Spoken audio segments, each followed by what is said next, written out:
time to turn the music down because we need to have a conversation. This is Pastor Bruce Walt. You're listening to Morning Inspiration, heard on WBPG LP 102.9 FM radio, Boston Praise Radio, and Boston Black News. So we have a lot that we'd like to spend some time talking with you about. I don't know if you were listening to us. We had election coverage last night, starting at 8:30. We went to about 11:30, and I was actually falling asleep on the broadcast. I looked at the rebroadcast, and I saw my eyes closing. It was a nail biter. It was the type of race that we were hoping for. The outcome was not what we wanted it to be in every race, but I'm thankful that we had a chance to be a part of history here in the city of Boston and also the Commonwealth of Massachusetts. There's so much to say about the election. There's so much to say about what happened yesterday. I'm not going to talk about whether or not the voters actually went out. We need to do more analysis on that. But I do want to talk about some of the winners. I want to talk about some of those who did not make it to their desired goal, and their desired goal was to be victorious on yesterday. There were a lot of people that I know personally who worked very hard yesterday. I'm going to say it again. They worked very hard yesterday to pull off a win. Some people came close to pulling off that win. Others did not. But it was an unbelievable race to watch, and to watch those numbers. Those numbers kept going up and down and up and down and up and down. Seesaw, this one was in first place, that one was in second place. It just continued for quite a while. And so today I'd like us to spend some time talking about this race, talking about what happened, and seeing if we can educate our community as we are also being educated as we're watching this and listening to this. So I'm actually looking at myself on the 55-inch television screen in the studio, something new we put in, and I just wish I had more time to adjust the camera and adjust the background because I don't like the way it looks, but we're going to go with it anyway. Well, Maura Healey became the Democratic nominee for the governor's race. Sonia Chang Diaz, who dropped out of the race, was still listed as a person who was running, and she pulled a number of votes, and the Jeff Deal, who was the Republican candidate, Donald Trump supporter, will actually be in the final race. It will be Maura Healey, Democrat, and Jeff Deal, the Republican. This is going to be a race that is going to be watched from around the country. All over the country, they're going to be watching this race. And I believe we have a caller. Let me see if I can bring that caller in. Caller, are you there? Yes, good morning, Pastor Walsh, Jamal. How did you wake up? I had a hard time trying to get up this morning. Well, I don't know. I wake up every morning around 4:30 a.m., so, Yeah. and it doesn't matter. If I go to sleep at 1 o'clock in the morning, I'm still waking up at 4:30. If I wake up at 5:30, that's late for me. Do you use your alarm, or is it just automatic? No, sir. Well, I have 3 alarms that go off starting at 4, and I have to be up by 4:30, and they all start ringing, and they wake up the whole house. Okay, how much later did you stay up last night? Did you go to 12-1 to find out who won, who lost? Yeah, I mean, I saw most of it. I would, no, not much later than after we got off the line. Okay. Maybe another hour or so. Okay. because really I wanted to wait till the morning when all the dust is settled to really see what it was. Right. You know, and you know, I'm disappointed by some of the results, obviously based on who I was supporting. Sure. And you know, but as we discussed, I think that now we have the data to see that, as I suggested, Minyard was really the vote splitter. Define to the listeners what that means. So, had Minyard not been in the race, then the votes that he took. Hold on, let me actually pull up so I have the exact numbers. But if I'm correct, just going off the top of my head, he had about 1,200 or so votes. And had that gone either to Diane or Nika, or even had been split between Diane and Nika, then the race, could shape up potentially differently. Once again, James Grant, God bless him, but it didn't, 200. Actually, I think he ended up with 500 something votes. So all of that is, in races like that, it makes a difference. And when the vote is split like that, there's potential for somebody else to get in. And in this case, Liz Miranda, not like she didn't have a chance already. She was already a state rep, just not my particular choice. I wasn't sure that this race ended up being between. It was her and Liz Nika Delgado. I didn't think it was going to come out that way. I didn't think that Liz had that kind of juice and had that support. So I was surprised. I thought that race was going to be between Diane Wilkinson and Nika Delgado. That's why I thought it was going to end up. Yeah, and for me, it's funny how it works, because some people deal with name recognition, and that's great. So sometimes it doesn't work in the other way. So she enjoys a lot of positive feedback that, to me, is not necessarily based in reality.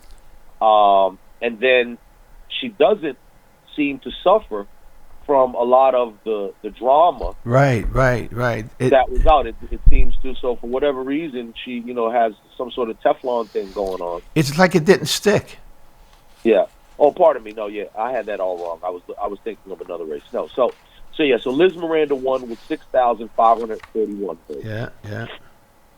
Nika Delgado had 5,297 votes. Yeah. Diane Wilkerson had 4,243 votes. Mm-hmm. Minyard Culpepper had 3,020 votes.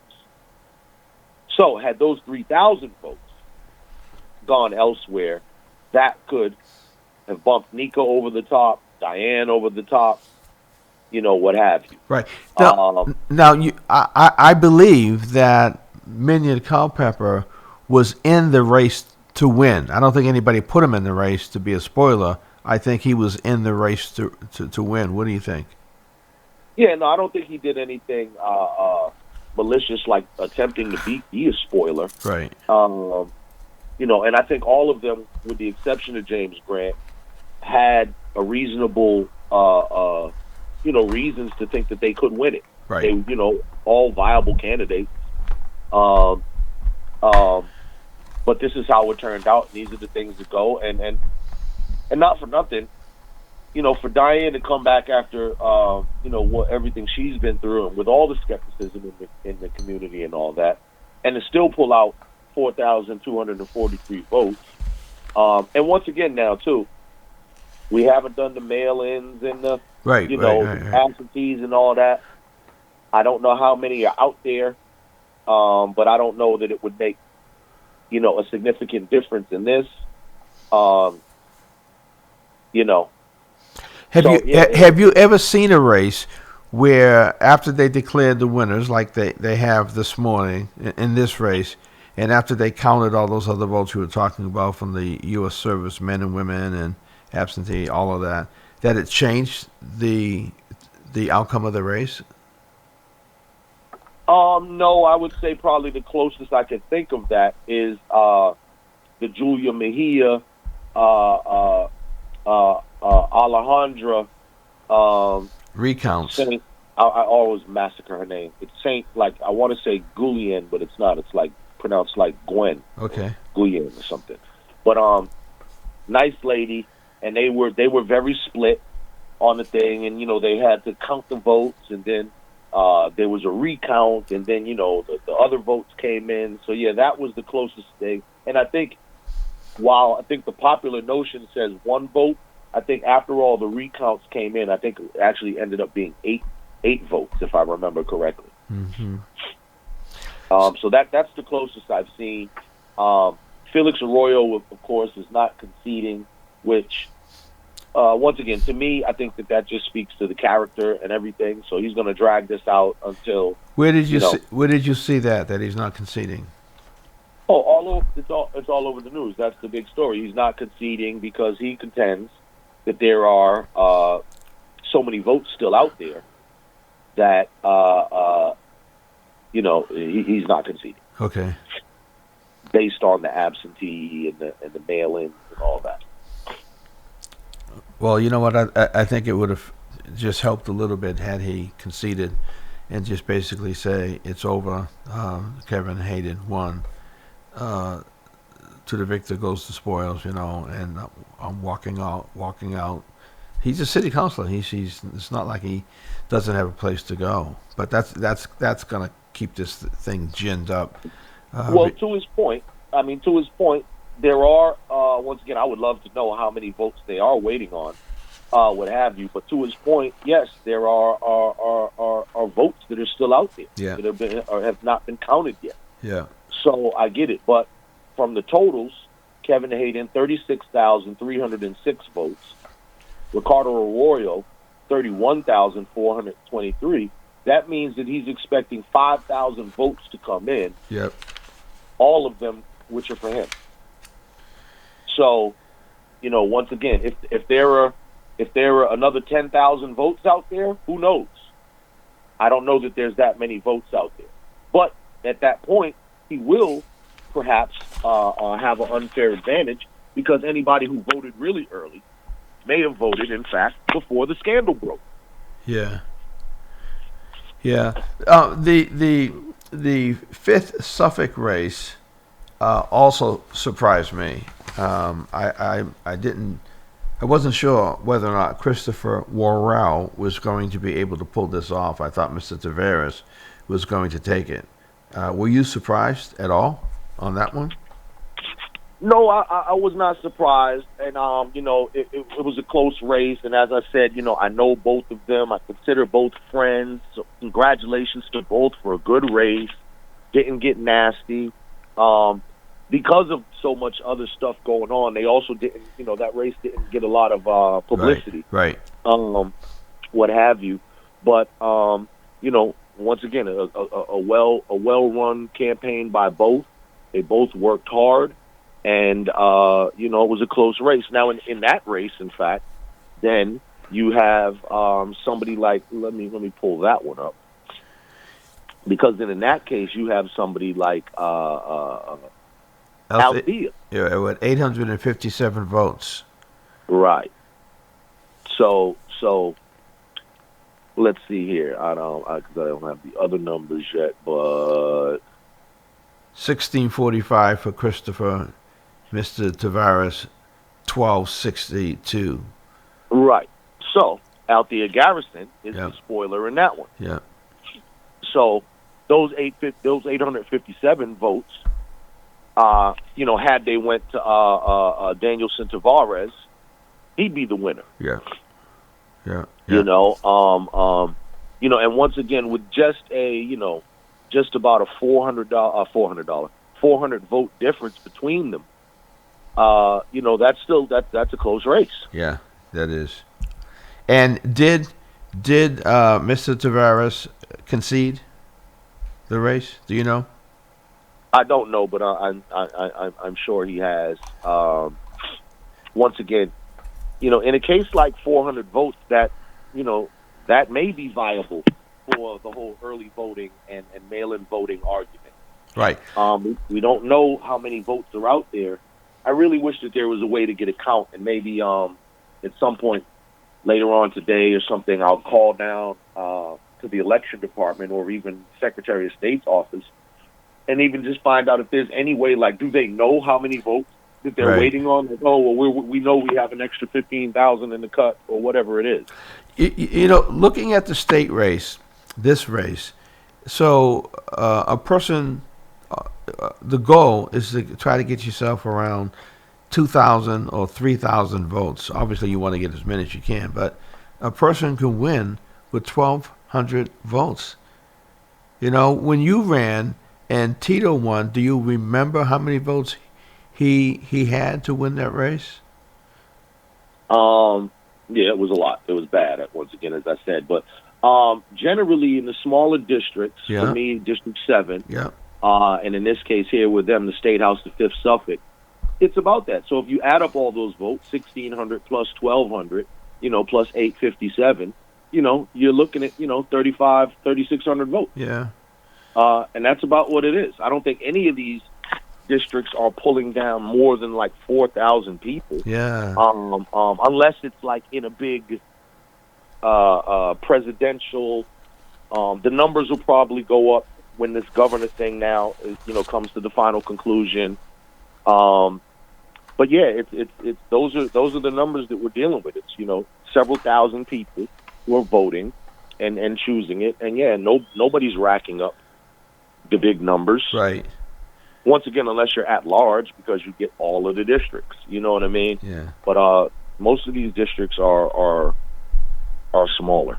I'm trying to scroll to the sheriff's race, and That's one we did not. Yeah. I see it's Steve Tompkins. Now this is all of Suffolk County, so the numbers are huge here. 38,000 votes for Steve Thompson, 59%, and Sandy had 26,000 votes.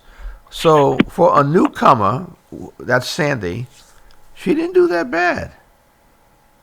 No, not at all. And I know that. Yeah, that is a tough race. And Tompkins is one of those type of people where you love him or you don't like him. Yeah.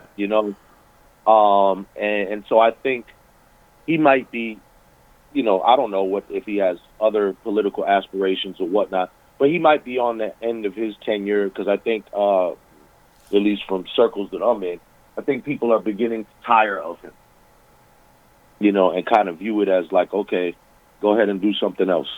Well, and once again, it's funny too because he's another person that seems to the controversies, the scandals don't seem to really stick to him.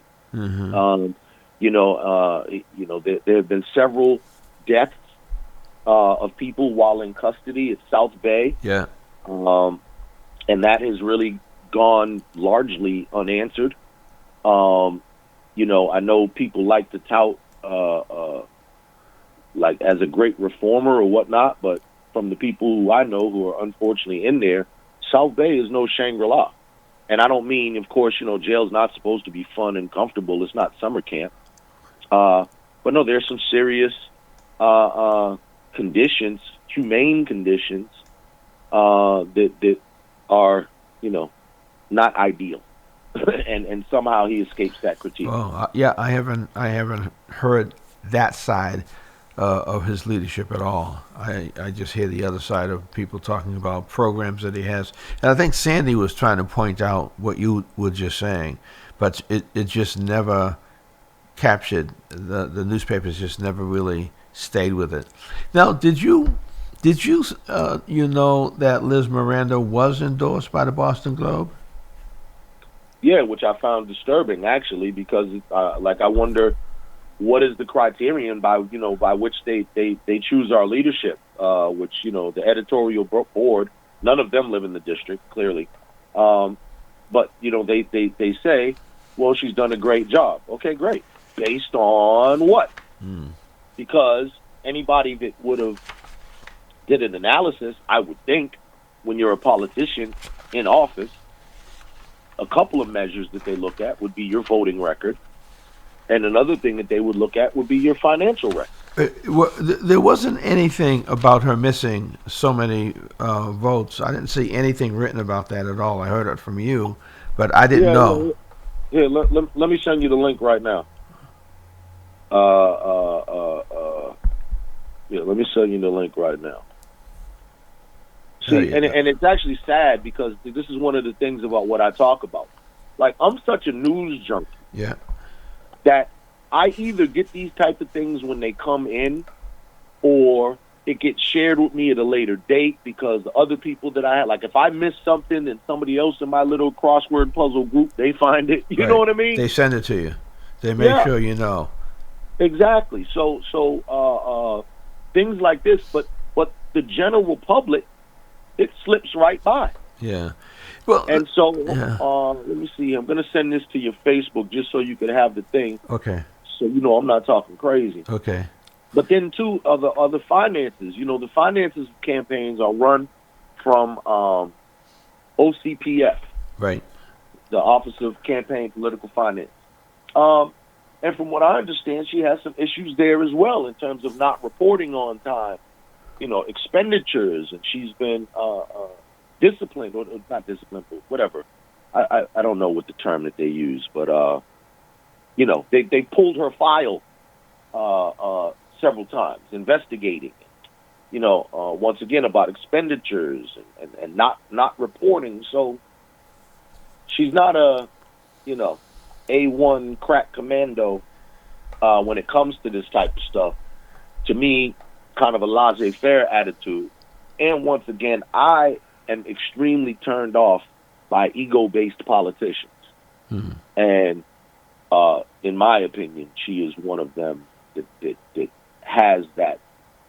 I mean, we all have an ego, and a certain portion of ego is healthy, but a lot of them display an ego that I think crosses the threshold into arrogance.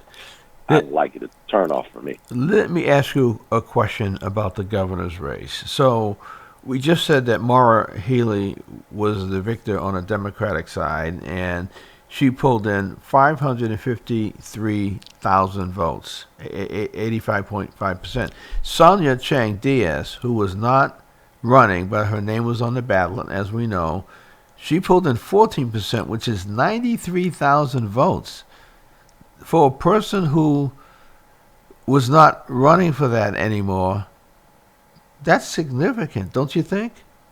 Yeah, I mean, so that's a protest vote against Maura Healey. Oh, protest, okay. And people who really just don't like her. Mm-hmm. And that's also all of the Sonia Chang supporters who really were like, wow, we really thought that she would have been the one. You know what I mean? Man. So yeah. Some people might look at that and say, there's a mandate for me to continue to stay active politically. There's got to be something else I can do politically. Because, Sonia Chang Diaz is a very nice woman and, very sharp and smart, but she, in my estimation, she just never had that kind of oomph. So I think she'll do well in the private sector, whether that's corporate or nonprofit, maybe philanthropy or something like that. But no disrespect, but she wasn't really active when she was in there. Yeah. So to remain politically active, I think a lot of her critics would say that she was never really politically active to begin with. Mm. So, I think that at this point it'll just kind of be like I said, get absorbed into the private sector, whether that's corporate, nonprofit, or philanthropy. And so, looking at William Galvin, I wasn't sure whether or not he was going to pull this off. Again, I had my Boston mentality, not the whole state mentality. I just had the Boston mentality. I saw the signs. I was hearing people. I listened to Tanisha Sullivan talk about the race and how well she was doing. She's traveling out to the western part of the state. But I had no barometer. I had no way of determining whether or not she had a ghost of a chance. And he did very well. And do you know how large his staff is? How many people he employs? I don't know. I think it's several hundred, isn't it? I don't know the number. I've seen it, but I haven't retained it.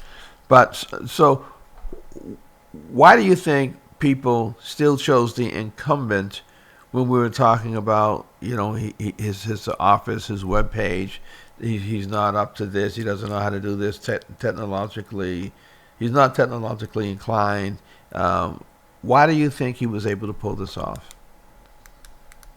I really think that folks are comfortable. Kind of Status quo. If it ain't broke, don't fix it. I don't think that folks saw the urgency in that office, that things were going so bad that they saw that they needed to change. Now, for me, I had a different view. Obviously, once again, I'm a fan of Tanisha, but everybody needs to understand when people hear me talking complimentary about people, or I say I'm a fan of somebody, you have to understand it works different for me. I'm not a fan of you, and then I'm like, oh, everything you do is wonderful and sunshine and right. Generally, I became a fan because I saw you do wonderful and right and sunshine things. Then I became a fan. Yeah. So it's I don't have a blind thing with these people. But Tanisha is, one of the most dynamic women in the state, on the scene, politically or in the nonprofit, civil rights world or whatever. I can't say enough about her. I really like her. And she did a great job as a first-time candidate at all. This is her first time running for any office. Yeah. And to be statewide at that. Right. And to go against this man who's been there since 1928, when you were a teenager. And to receive the nomination. Right, and got the nomination. Yeah. Right. It just really speaks to how entrenched this guy is, and he's just like a rock in the river. Now he says he won't run again, and I don't understand this too. If you say I'm not going to run again next time, well, why'd you run this time? Take an early vacation, go play some golf, go fishing, take your retirement money and enjoy yourself. Yeah, go to Nantucket. So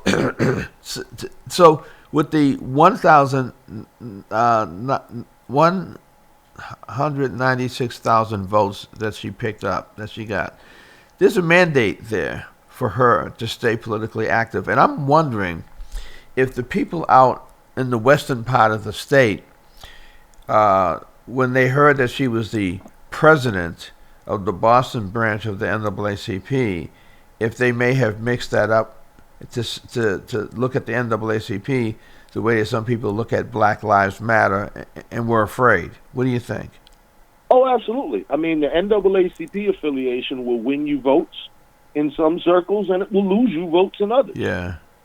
Certainly all the commenters in the Globe and the Herald are probably not fans of the NAACP. Yeah. And that's another thing, too. I think while she ran an excellent campaign and did her thing, I think that some of the tones that it took also turned some people off. Yeah. So at some of the debates where it got more testy, particularly with him questioning her qualifications or, her readiness, or I think even one time he used the word ignorant, which wow.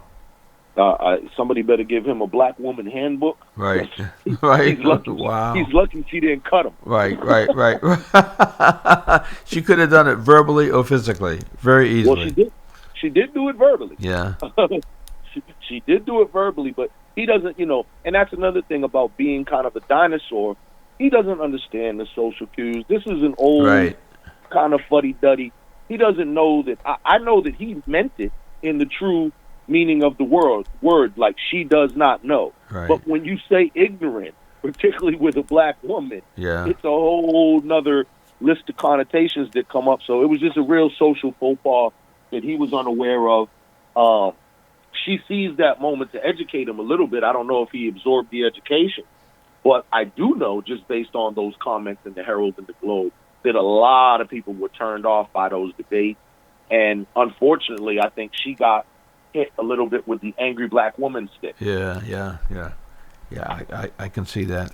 So that just means when you run for office, you've got to have somebody who is around you and helping to create the character, helping to create the persona that you need. Stay there, Jamal. I think we have another person on the line. Caller, go ahead. You're live on the air. Good morning, Pastor. Good Good, morning, Jamal. good How you morning, all doing? Priscilla. Good morning. You sound worn out and you sound tired. Yeah, I am. I said I wasn't going to talk to nobody today. However, I was listening to the song. I just wanted to, chat a little bit. I agree with some of the things that Jamal was saying. I didn't tend to let you off going through the rundown, but I agree. I'm actually happy to see that at least Andrea pulled it off. I really am. I think that woman's Shannon. I did not like her. I did not think that she would do anything for us. I still don't understand why Michelle Wu and Kim Jamie endorse her, but I do kind of understand. That's politics. Well, Priscilla, you're going to be mad in a couple of weeks when I find her and try to date her. I didn't know she had all that money. Has a lot of money. That's where she got it from. But I'm just glad that she didn't buy that race, because I believe that with the experience that Andrew Campbell has, that Andrew Campbell will make a good attorney general. And I'm hoping and praying. Tanisha, I think Tanisha did a good job running across the state. A statewide election is so much different than a local. And it takes a lot of wear and tear to run across the state. It took a lot of wear and tear to run across the second Suffolk district. Mhm. So I can't even imagine what they went through doing statewide. So it's very interesting, how the second Suffolk played out. But it is what it is, and I'm happy that I was able to be real entrenched in a campaign like it, that I was in. So, I'm disappointed, but I'm also happy. I'm happy, that some people did get in that I wanted to get in. So, that's my comment. What about the state race, the state reps race with Christopher Worrell winning that race? I didn't think he was going to pull it off. I didn't think he was going to pull it off either because of that. But one of the things that I felt like, because his brother Brian was already in there, that would help him. But I know that Danielson Tavares had Marty Walsh's backing. So I thought that he would have been able to pull it off. Plus the fact that he worked for Carlos Enrique, when he first started, when Carlos first went in. So he did have, a lot of political experience. So I thought that he was going to pull it off. But, he did. So it is what it is. And I'm just at the point now, Pastor, where it doesn't matter who's in office. Me, myself personally, and the folks that I work with, we want to hold people accountable, because it just doesn't make any sense for us as people, especially black and brown people, to continue to let people get to office and not do what they say they're going to do on the campaign trail. Mm-hmm. And I mean that. It's from the governor on down. Mm-hmm. But Priscilla, we already developed the answer for that, but yet, and it's a very simple answer, but nobody wants to work on it, and I find it quite disheartening. You've heard me talk about it for years. The Boston Black Agenda. All we have to do is develop an agenda, because if we develop the plan doesn't change, okay? This is the recipe. Doesn't matter who's cooking it. These are the ingredients. If you follow this recipe, you're going to get the cake, okay? And if we do that and develop the agenda first, we keep putting the cart before the horse. We're picking the people. We need to pick the platform and then find the people who adopt our platform and can execute it. Right? And so we keep playing personality politics and following these various people.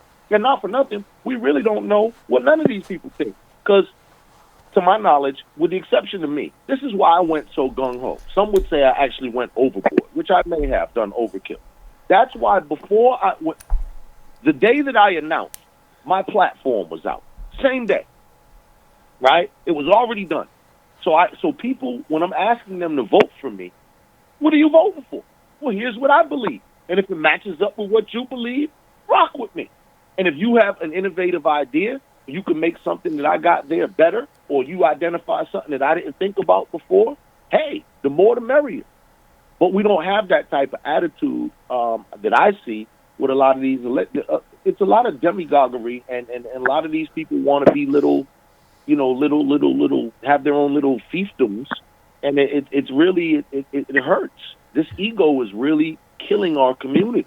Everybody thinks they're the one, and they got nothing to show for it. A great example, in the other race for district attorney. As I said, forget all the scandals. Forget all the scandals. It never happened. Didn't happen. Okay. We're still talking about a young man, 34 years old, with 3 years of experience as a defense attorney. 3 years. Mm-hmm. That's nothing.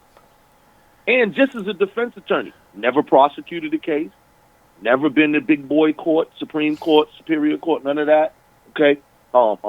Never ran an office with hundreds of staff, never oversaw a budget with millions of dollars. I mean, come on. And people were making it like this guy is actually qualified to be the DA. Why? Because you like him? Like, it's really crazy. It's crazy. Well, again, it just goes to show that we still haven't, we don't realize that working together is so much better than working apart. And, I wasn't really involved with the Black Political Task Force, but I sure wish I was. Because I think that, and maybe we can't bring that back, but I still believe that we need to have us, the Black people, okay? And when I say Black people, I include the diaspora. I include Haitians, Jamaicans, Trinidadians. I include them because they're Black. We're Black, and they don't look at where you, just for an example, they don't look at the fact that we could be Black American, Black this, Black that. They look at Black people, and I feel like we as Black people are still suffering, and I feel like we as Black people need to really come together, stand strong, and really move some stuff. Mara Healey's probably going to be governor. But just because she's the governor, she still needs to be held accountable. Andrew Campbell's going to be the attorney general. Yes, she still needs to be held accountable. And that's where I think we fail. We don't hold these elected officials accountable. And that's what we need to stop doing. There needs to be consequences to action when you get in office and you don't do what you say you're going to do. I also feel like some of these terms, there's no limit terms on some of these, but maybe there needs to be. I mean, when you get into office, especially a 2-year office, you're running for the first year, then you get in there and you try to do something, and then before you know it, you got to run again. So basically, you're spending a lot of your time running for office and not really being able to really make real change. And so I just feel like we as Black people, I'm serious, we need to have the conversation. We need to have the conversation because this is 2022. And we still fighting for the same thing that they were fighting, that Martin Luther King was fighting for, that Malcolm X was fighting for. When are we going to stop fighting and start working together to move some stuff? Because we can move some stuff. And I agree with you, Jamal, about this urban agenda. Now that this election's over, maybe you and I can sit down and maybe try to put it together. I don't know if you know, I'm sure you probably know some of these brothers But I Jamal Good and Jamal Spencer.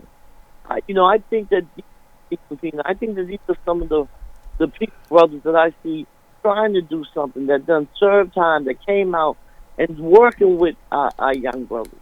And then I got to the point where I'm not gonna be out here fighting for your job. I want to work with the young folks and build them up and encourage them to work and run for office. Because we need young blood in there. We need people with different ideas. We don't need the same old stuff we had 15, 20 years ago. We need change. We need real change. We need people who are serious about making the change. That's if these young folk are willing to work with some of the older folk. But I think some of them are. I think some of them are. I mean, my Marcus Education Institute was a great example. It's just that I believe it's the way you talk to these young people. It's the way you work with them. You just because you're older, we OGs and we're seniors. These young kids are brilliant. The things that they come up with, the ideas and things that they have.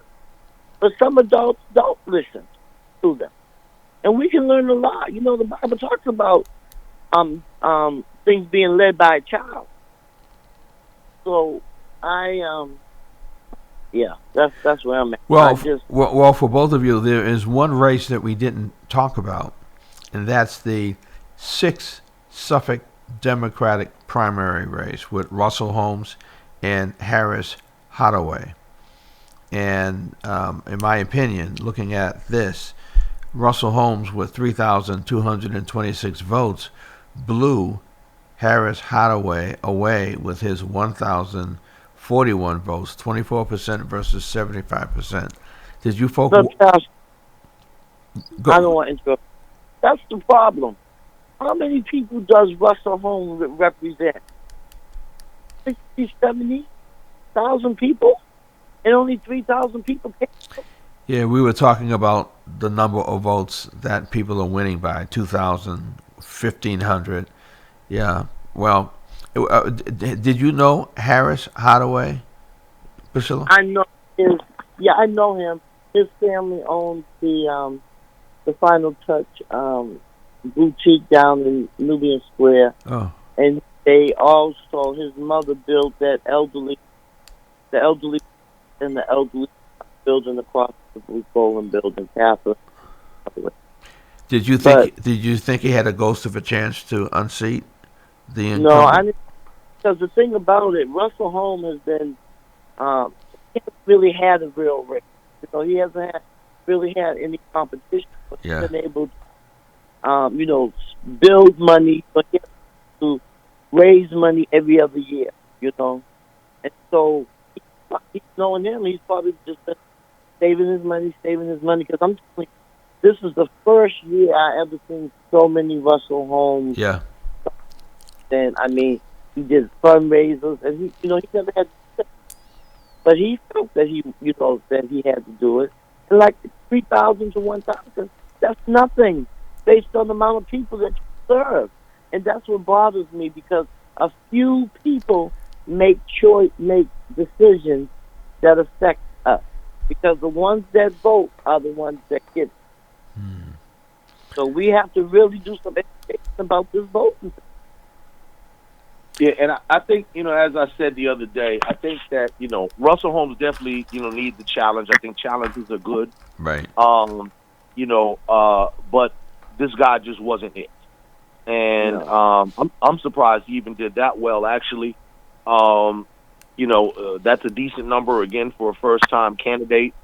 But he just wasn't the guy. I think I've already expressed that his attitude, it keeps coming up. Ego and arrogance is just a super turn off for me. Look, you can't represent people if you seem like you don't like people, or like you're better than people, or you're above people. Okay? So even if you feel like you have a knowledge that other people don't, you have to be able to have the ability to bring people along with you rather than alienate. You don't want to be lording over them like, I have information you don't have. You have to find a way to bring people in. And some of these people don't do themselves any favors just with their attitudes and with the way they relate to people, I just don't think that they realize how much of a turnoff it is. Yeah. Well, it's going to be interesting to see. We had, as you know, you both know, there was a move afoot on Sunday to motivate, challenge church members to participate in the Souls to the Polls. How'd that work out? I didn't. Oh my God. So, all right. So just I mean that I just don't understand some of our clergy. I really, really don't. Why? I mean, I wasn't part of the Souls to the Polls at the Spark Center, so I don't know how well that went. But to me, Souls to the Polls means that Sunday, whatever Sunday we take our souls to the polls, that all these churches would have their members and gather them and go vote like that. I mean, the thing that they had Sunday was, I'm gonna be honest, I thought it just, to me, it didn't make any sense because you had about 3 or 4 pastors. I didn't see it. None of their members. The only people that were there were campaign people. Yeah. A couple politicians. It's a sham, and as I've said a long time, you know, this myth that the clergy are leaders in the community. Most people, first of all, as you know, it's false. Most churches, as you know, are very small. But even if you take the larger churches, I don't know how many members 12th Baptist has these days. Maybe 500, maybe, if that. I don't know. But whatever. Let's give them 500-600 people. Do you think that Reverend Broderick, right, can just say, "My people do this or do that," and the flock just moves? You can't get 500 people to agree on the chicken dinner. Okay. So what I'm saying is the thought that these people can move even their own congregation is a falsehood, and that is what. Okay, I'll give you another one. I remember when people always would when they were quoting Eugene Rivers, God bless him, just talked to him the other day, what have you. But people would always quote Eugene Rivers, and they would always use this tag with him and others, a prominent Boston pastor. Yeah. What is prominent? As we all know, Eugene Rivers Church is less than 20 members, right? So what is prominence, right? Does that mean that Gideon Thompson is the king because he has the biggest and the best and the? You see what I'm saying? So it's a falsehood, and I really wish it wasn't perpetuated by men of God who should really know better. And the people who said separation of church and state, there's a reason for that. What's the reason, Jamal? Well, okay, because people gonna mix their religion into the thing. Okay, let me give you this example. The clergy, quote unquote, stands on the God and the religion and Bible thing, like they are the moral compass of the community, right? But yet will not deal with their own dysfunction. People see that contradiction and they don't respect it. This is why there are jokes all throughout the community about all them preachers, them pastors with the fancy suits and the cars and taking money from the congregation and sleeping with the women and or the children. You know, we know the stereotypes, and those stereotypes, like most stereotypes, exist because that real thing exists. And then people make fun of the real thing. Okay? The money grubbing, we know what happened with the faith-based initiatives. We've seen the black clergy in this city clamor for celebrity-type politicians who we know are against everything that we believe in, but they still clamored towards them just for the limelight. Y'all remember when Scott Brown rolled into town with his little broken-up truck? Mm-hmm. Everybody acting like they treated Scott Brown like Bobby Brown. He was the second coming. Exactly. People had T-shirts and all that. People opening up offices and all that. I mean, I have a good memory. And so for me, I've seen these people jump backwards, somersault. Everybody, Elizabeth Warren is their friend, and then you don't see her again until, Ed Markey, all these people, Joe Kennedy, all this type of stuff. We act out and we show out for all of these type of things.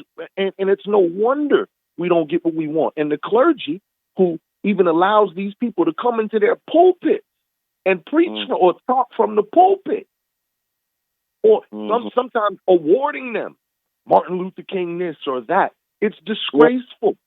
Okay? Yeah. And much like when Jesus turned over the tables, Yeah. right? Because now the church has now been made into a commercial commodity. I use you, I can pay you, donate to the church or whatever, come through, talk to your congregation, whatever. But it's also the false sense of power, because now, another contradiction. These preachers, I saw them on a thing, they were all cozied up with Felix Arroyo. I mean, I keep saying Felix Arroyo. Ricardo Arroyo. I do the same thing. Yeah, they were all because they look alike too.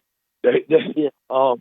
But they were all cozied up with Ricardo Arroyo, which to me I found funny for a number of reasons. One, Kevin Hayden is a man of faith. I thought that was the shoe-in for the church's support, based on his deep commitment. You know, been at Jubilee forever. I think he's like a deacon or something like that, trustee or something, what have you. And Felix Arroyo right now being under sexual abuse allegations, and they are still willing to stand with him. Now, here's the kicker. Some of those same reverends have avoided a conversation with me for years because I'm too controversial. But you will stand out with a person accused 2 times of sexual assault. I don't understand it at all, because they at one point somehow like, oh, look, they befriended Monica Cannon Grant with all that foul talk and all that. How is that of God? How do you see that and say, that's something I'd like to be involved in? Okay?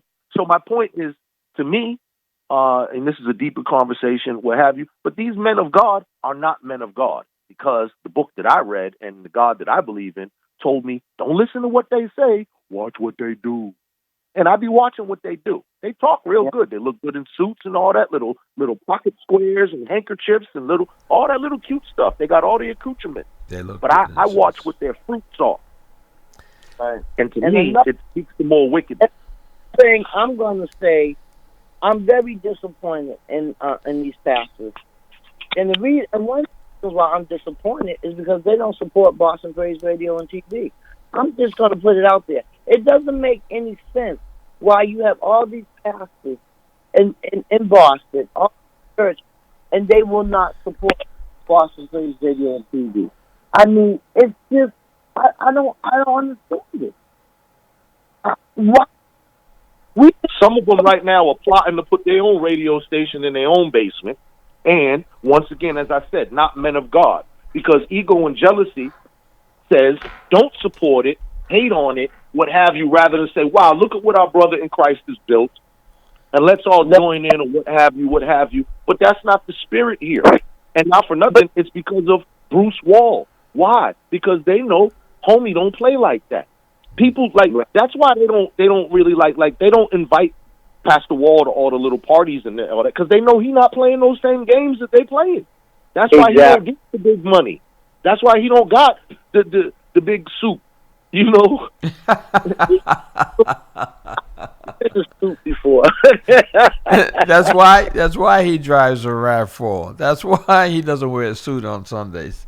but seriously, I mean, we laughing, but it's a real issue, because our children are out here dying, and these churches and these pastors, they're in their pulpit preaching. Come outside your doors. Come outside your doors and do some ministry. All up along Blue Hill Ave, you got churches. Come outside and minister to the people.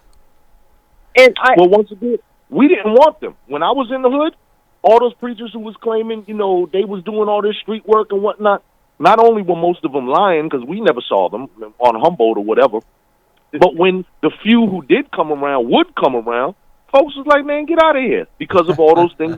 They weren't respected. They didn't have the respect in the street. It's only very few who have the respect in the street, because they build real relationships, and then people can respect them on that level, and then you can talk. Then right. You can, you can't just pop up.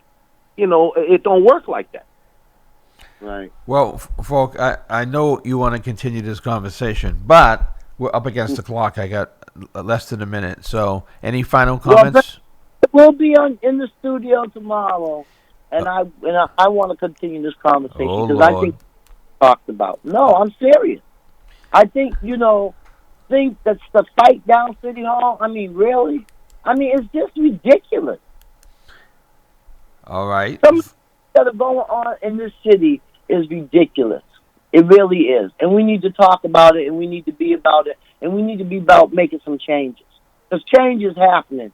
Change is coming. Oh, And Lord. we have to be the change makers. And that's the theme of your broadcast song. A change is gonna come. Jamal, any final comments? That's it. What you got coming up next for the 8 o'clock hour? You don't want to know. Oh, Wednesday. I just got a call, and my good friend is on his way, Dan Walker, and he will be sitting in the seat, and we will be asking him some questions today. Thanks for calling in, lady All right. and man. Appreciate it. Pastor. Okay, Have bye a bye. good day. All right, bye Peace. bye. You're listening to Morning Inspiration, heard every Tuesday, Wednesday, Thursday, and Friday. My good friend Dan Walker is on his way into the studio. He'll be here shortly, and I don't know what his topic is for today, but looking forward to hearing from him at the 8 o'clock hour. Stay right there. We'll be right back with more information.